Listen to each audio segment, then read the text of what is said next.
Dua daya bertindak seperti ditunjukkan. Daya geseran ialah 2 Newton. Pasangan manakah menghasilkan pecutan? Keyword dia ialah pecutan. Apa yang kau faham? Pecutan. Pecutan maksudnya A tidak boleh sama dengan kosong. Maksudnya apa? Maksudnya F net daya paduan tidak boleh sama dengan kosong. Mesti ada nilai. Baik, kita analisis kejap. Kalau kita nak cari F net, kita buat apa? Tambah secara vektor. Betul? Kita tambah secara vektor. Maksudnya apa? Okey. Contoh F1. F1 kalau kamu ambil ke kanan, semua positif. F2 semua negatif. So, semua ni akan jadi negatif. Okey. Kalau tambah secara vektor, 3 tambah negatif 2 dia akan jadi 1. 3 tolak 5 dia akan jadi negatif berapa?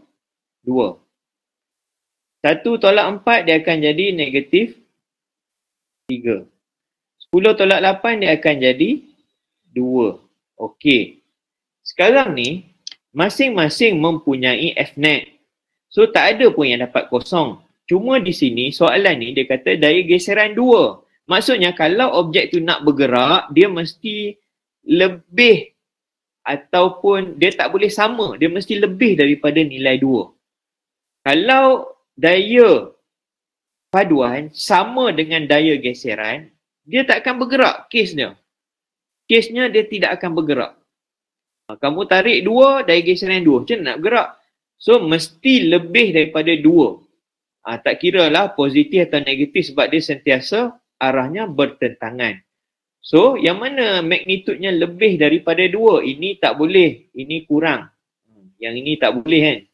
Ini 2. 2 pun tak boleh. Dia mesti lebih pada 2. Ini negatif 2. Maksudnya nanti dia akan bergerak ke arah, untuk yang kes B ni, dia akan bergerak ke arah kiri. Dia akan bergerak ke arah kiri dan ini F net. F net negatif 2. Dan daya geseran ke arah kanan. 2. Tak bergerak juga. So, jawapannya ialah C. Negatif 3 kan. So, jawapan dia ini.